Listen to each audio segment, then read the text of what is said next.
Lala Sania, bonsoir à vous. Bonsoir. Alors, votre spécificité, c'est que votre premier métier, c'est professeur de maternelle. Vous l'êtes toujours? Non. Vous avez quitté le métier, mais c'est un thème qui revient souvent dans vos spectacles. On regarde un extrait, c'était à Montreux. Autre chose, est-ce qu'on n'est pas tous d'accord ici pour dire que j'ai un des prénoms les plus simples au monde? Ouais. Et ben avec ça, il y a des parents qui arrivent à me dire, attendez, est-ce que L-A, ça se prononce bien Lala? Non, non. L-A, ça se prononce Kirikou. Mais si t'as pas l'accent, t'arriveras jamais à le dire, enfin. D'ailleurs, en parlant d'accent, une fois, on m'a demandé très sérieusement, comment se fait-il que vous n'avez absolument aucun accent, vous? J'ai dit, je sais pas. Ah si, c'est peut-être parce que je suis née dans le Val d'Oise, connasse. À chaque fois, je me demande, mais qu'est-ce qui se passe avec cette histoire d'accent? À quoi ils s'attendent, les parents qui me trouvent exotique, là? Est-ce qu'eux, ils pensent qu'après une seule journée de classe avec moi, leur petite Apolline Myrtille, 5 ans et demi, elle va rentrer chez elle, elle va faire « Hey, bonjour maman !» Lala Sania, après Montreux, ce sera la première fois sur le continent pour vous? Première fois que je vais jouer sur le continent, oui. Qu'est-ce que ça vous fait de retourner sur la terre des ancêtres, vous qui êtes d'origine mauritanienne? Oui, à chaque fois que je rentre en Afrique, c'est une manière de se ressourcer. Et là, y aller pour faire mon métier, c'est une opportunité extraordinaire et j'ai vraiment hâte. Du coup, ça demande un changement d'écriture par rapport à Montreux, par exemple? Je me suis renseignée auprès d'amis béninois qui m'ont conseillé certains thèmes à aborder, d'autres à éviter. Mais globalement, j'ai l'impression qu'il n'y a pas beaucoup de censure, en tout cas dans les thèmes que j'aborde moi. Il n'y aura pas beaucoup de difficultés, je pense. Mais vous diriez que l'humour en Europe est différent de celui sur le continent, en Afrique? Je dirais que c'est plus l'attitude qui est différente. Là-bas, pour faire rire, il faut montrer qu'on est engagé dans ce qu'on raconte. Les histoires, elles ont tendance à être beaucoup plus vivantes et c'est plutôt par ce moyen-là qu'on arrive à faire rire là-bas. Ludivine Bonjou, pourquoi le Bénin a-t-il décidé de prendre le rire au sérieux?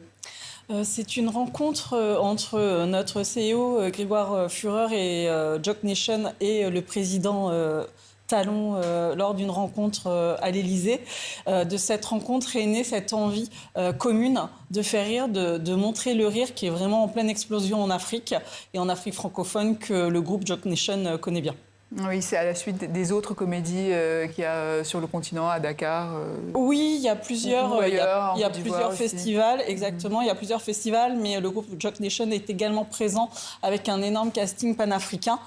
Donc, on commence à connaître un petit peu la scène sur ces différents pays. Et en même temps, le rire, l'humour, c'est ancré dans la culture béninoise, comme ailleurs d'ailleurs. Oui, comme ailleurs, c'est vraiment... Et on s'aperçoit, mais que ce soit partout dans le monde, le rire, aujourd'hui, est très important. C'est aussi un moyen de dire beaucoup de choses.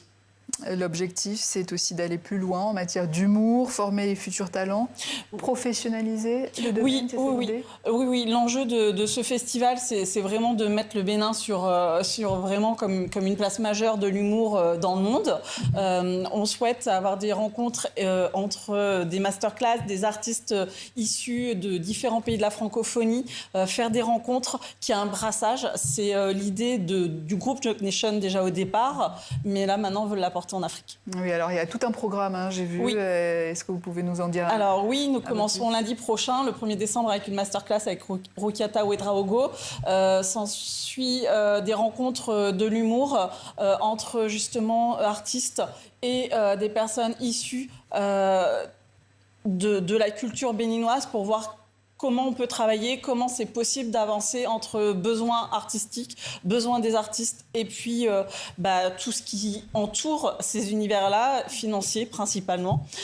Et après, nous avons 3 grandes soirées d'humour. Le jeudi 4 décembre, c'est la soirée d'ouverture au Sofitel et 2 autres soirées, un gala panafricain et un gala international. Lala, comment se fait-il que votre ancien métier revient autant sur scène?